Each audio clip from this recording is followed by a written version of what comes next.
बीरपुर गांव में सुंदर नाम का एक मैकेनिक रहता था। वो हर तरह की गाड़ियों की मरम्मत किया करता था।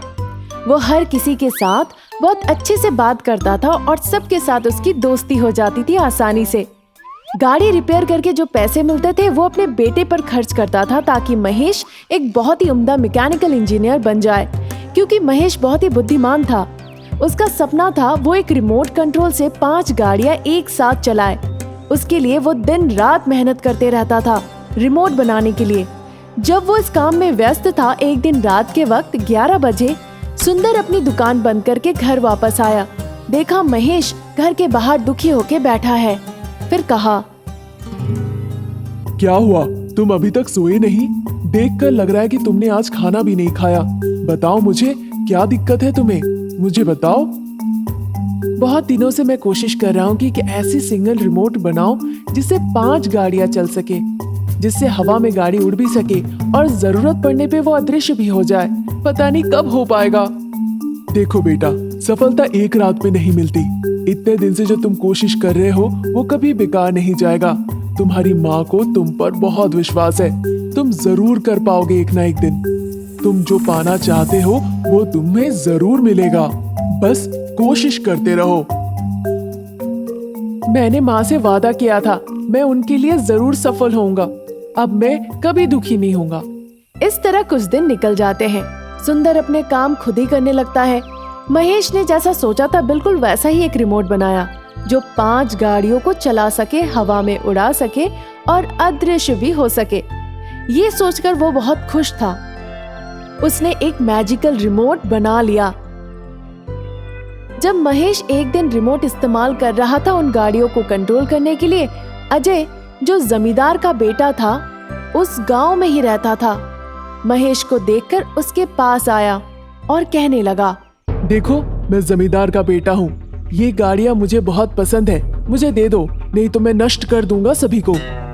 ठीक है, कम से कम एक नष्ट कर दो, मैं तुम्हें सारी गाड़ियाँ ऐसे ही दे दूंगा। ये कहकर उन 5 गाड़ियों के तरफ अजय दौड़ के जाता है। वो चाह रहा था उन गाड़ियों को पकड़ना। महेश ने ये देखा और हरे रंग की मैजिकल रिमोट बटन दबा दिया। सारी गाड़ियां वहां से एक साथ अदृश्य हो गई। पकड़ने के लिए अजय गया और वो जमीन पे गिर गया। उसके मुंह पर चोट भी लगी। ये देखकर महेश जोर जोर से हंसने लगा। देखो, उस तरफ कार है, वहाँ जाके पकड़ लो। ये सुनकर अजय उस तरफ दौड़ने लगता है। महेश फिर से हरी बटन दबा देता है और सारी गाड़ियां हवा में उड़ने लगती है। ये देखकर अजय भी हवा में उड़कर उन्हें पकड़ने की कोशिश करता है और मुंह के बल जमीन पर गिरता है। ये सब देखकर महेश फिर जोर जोर से हंसने लगता है।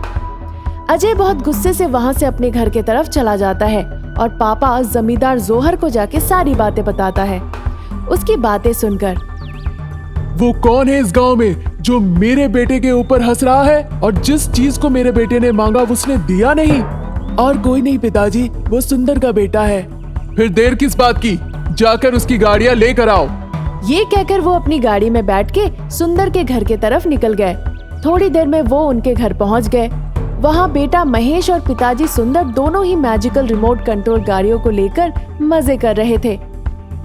जमींदार बाबू अपनी गाड़ी से उतरे और सुंदर की तरफ आगे बढ़कर गए।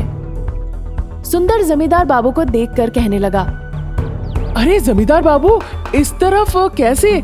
आप खबर भिजवा देते, मैं खुद ही आ जाता आपके पास। अब जब आए हैं तो बताइए क्या काम है? आपके बेटे ने जो 5 गाड़ियां बनाई है वो मेरे बेटे को बहुत पसंद आया है। बताइए कितने रुपए लगेंगे उन सभी को लेने के लिए? जितने पैसे मांगोगे मैं दूंगा। वो मैजिकल रिमोट कंट्रोल कार बनाया है किसी को देने के लिए नहीं, ना ही बेचने के लिए। ये समझने की कोशिश कीजिए जमींदार बाबू, ये इसकी मेहनत है। तुम मेरे बातों के विरुद्ध जा रहे हो सुंदर। मैं जो सोचता हूँ वही करता हूँ, ये मत भूलना। तुम्हारा बेटा छोटा है, उसे पता नहीं, पर तुम तो समझदार हो। तुम इस तरह की बातें क्यों कर रहे हो?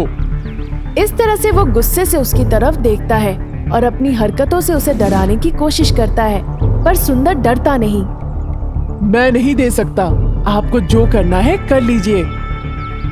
गुस्से से जमींदार बाबू उन कारों के तरफ आगे बढ़ते हैं और पेट्रोल डाल के सारे 5 कार जला देते हैं।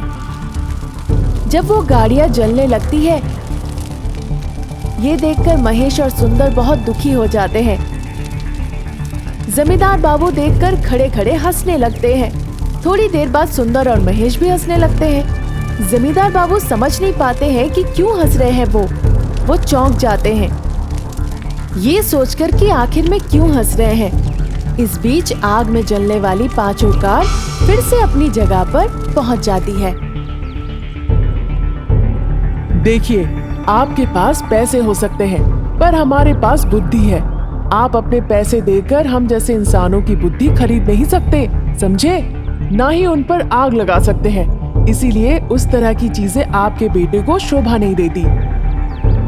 हाँ, पैसा, अहंकार और गर्व से इंसान कभी संतुष्ट नहीं होता।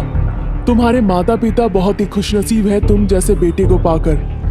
ये कहकर जमींदार बाबू अपने बेटे को लेकर वहाँ से चले जाते हैं।